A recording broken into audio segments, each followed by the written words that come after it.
సంఘ సేవకుడు అంబర్పేట శంకర్ ఆధ్వర్యంలో మెగా వైద్య శిబిరాన్ని నిర్వహించారు.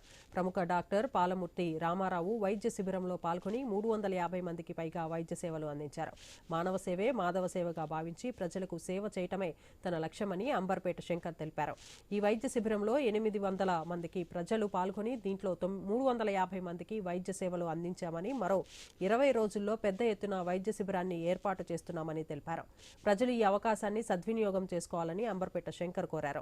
వైద్య శిబిరంలో సేవలు అందించిన డాక్టర్ పాలమూర్తి రామారావుకు ప్రత్యేక కృతజ్ఞతలు తెలిపారు.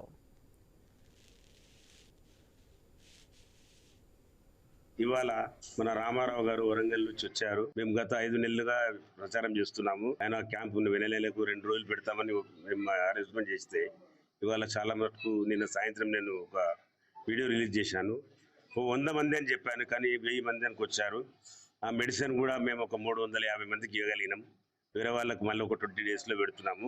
మళ్ళీ నేను మెసేజ్ పెడతా, మీరందరూ రావాలి. పక్షవాతం వచ్చినోడు పట్టుకోపోయిన వాళ్ళని కూడా నడిపించింది అప్పుడప్పుడు. ఆయన అంత గొప్ప మనిషి. ఆయన నా కోరిక మీద ఆయన వచ్చి ఇక్కడ ట్రీట్మెంట్ చేసినందుకు ఆయనకు మీ అందరికీ కృతజ్ఞతలు చెప్తున్నాను. వైద్యో నారాయణో హరి. శ్రీ డాక్టర్ పాలమూర్తి రామారావు గారు అంబర్పేట శంకర్ గారి ఇంటికి వచ్చి ఇంతమందికి వాళ్ళకున్న రోగాలకు చికిత్స అందించినందుకు ఆయనకు ధన్యవాదాలు చెప్తున్నాను. ఇంత సేవ చేస్తున్నందుకు ఆ భగవంతుడు శంకర్ బాబుని ఎప్పుడు కూడా ఆశీర్వదించాలి. ఎప్పుడైనా సుఖ సంతోషాలతో హాయిగా ఉండాలని కోరుకుంటున్నాను.